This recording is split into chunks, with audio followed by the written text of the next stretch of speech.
When I look at the audience, I see amongst you a great number of persons who have the information that I am going to give you at their fingertips.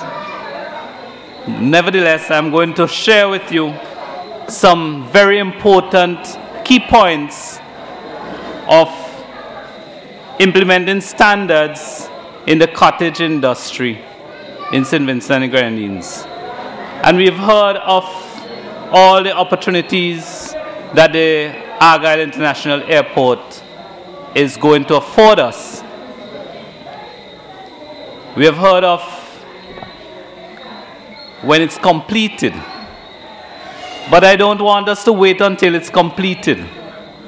Let us start now, because there are people who are employed there that need to be serviced. There are people in our communities who are calling for the services that we have to offer.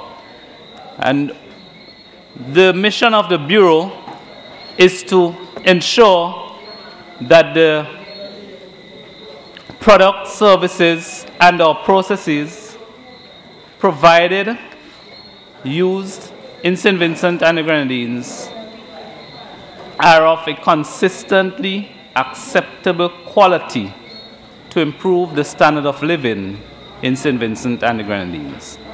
That's it in a nutshell.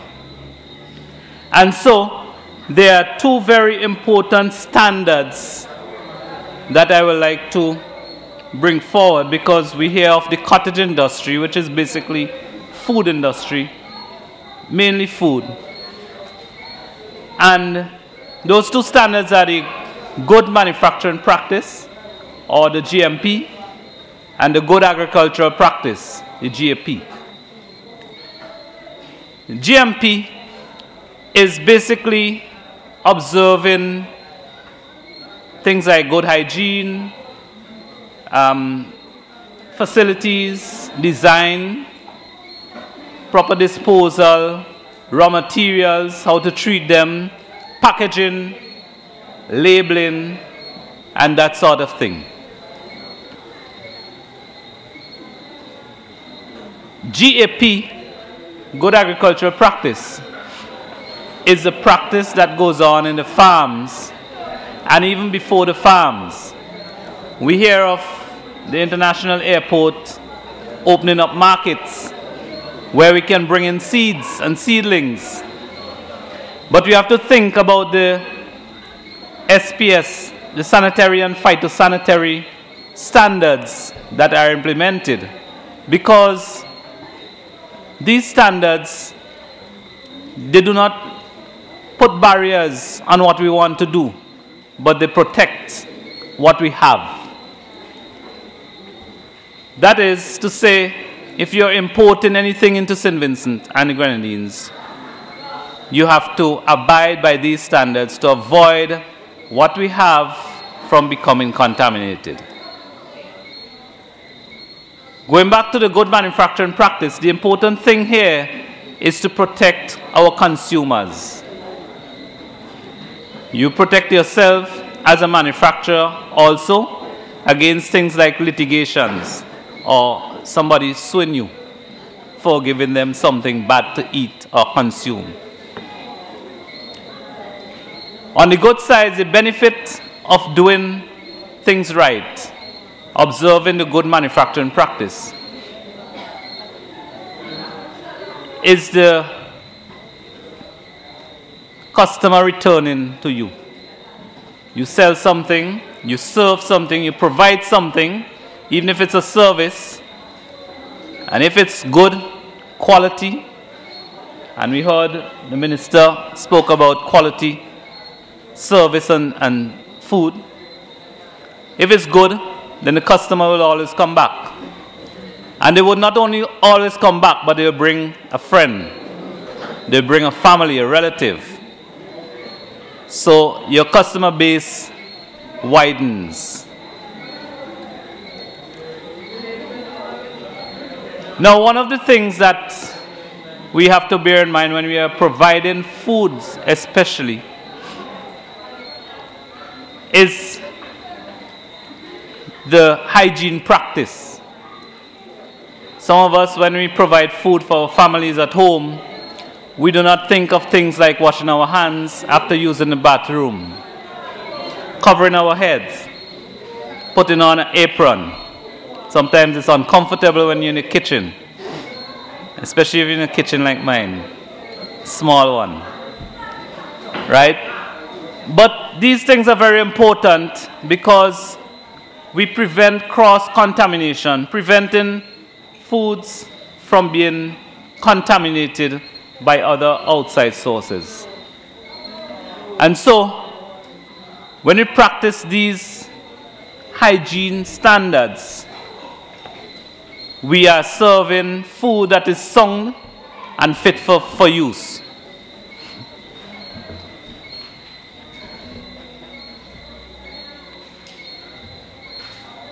We heard earlier about treachery. The treachery, as you know, comes from the river. If it's not harvested properly, for instance, if you going to provide it as a commercial business, you're going to sell treachery cakes, for instance. You get the treachery, you have to sanitize them.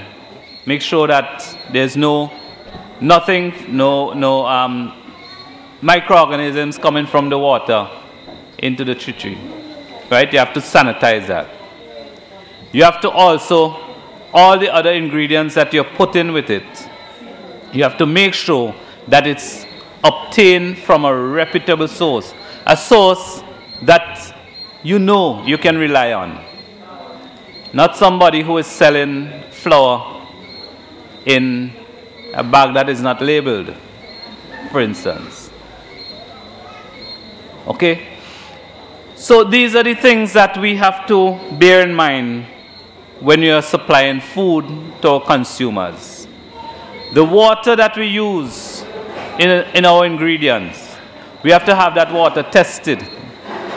The Bureau of Standards has the facility, and we are always available at a cost to test your ingredients. Water testing is something that we have been doing for over 10 years. There's also, if you receive water from the Central Water and Sewerage Authority, you can ask them as a manufacturer to provide for you the results of those tests. It is your right as a manufacturer. If you have problems getting that, come and see us at the Bureau. We will get it for you.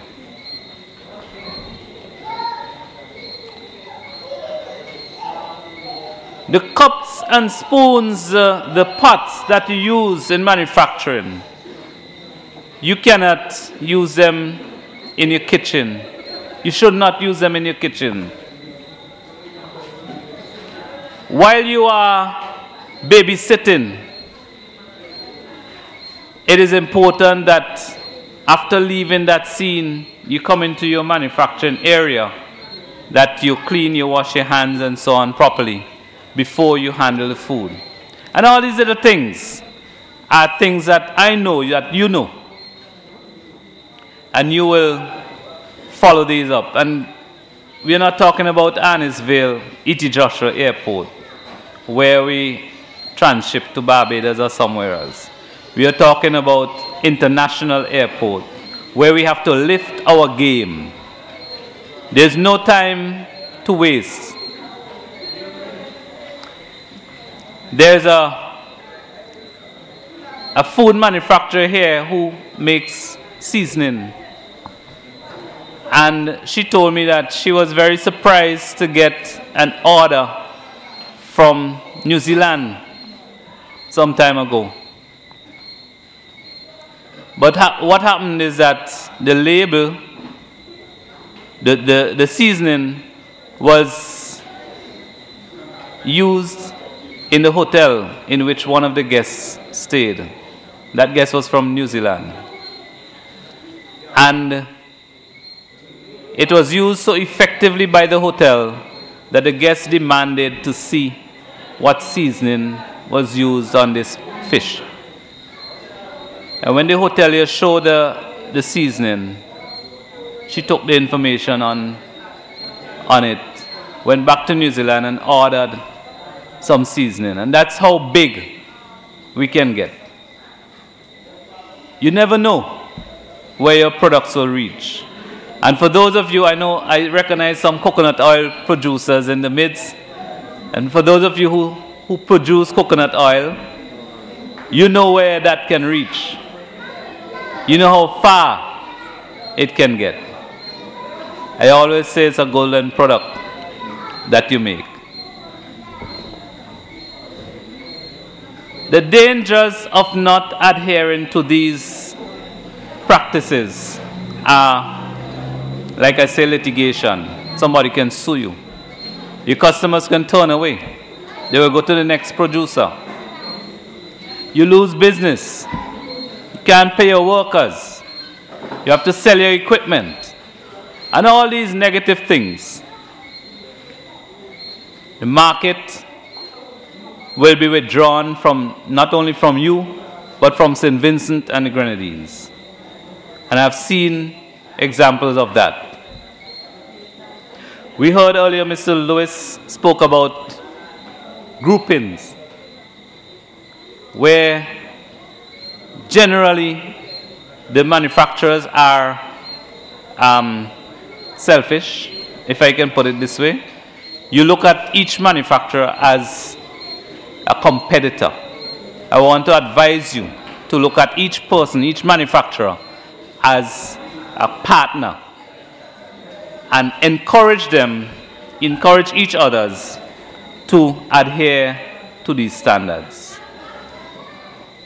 Good agricultural practice, the farm, know what pesticides you're using, make sure, and these are some of the standards that we have. These are some of the things in the standards. Make sure that who is applying the pesticides, if you're using it, they are certified to use it. The pesticides you're using, make sure it is registered with the pesticide board in St. Vincent and the Grenadines. And if you don't know where that board is, you can call the plant and quarantine division, the plant quarantine or plant protection unit, and they will give you all the information you need.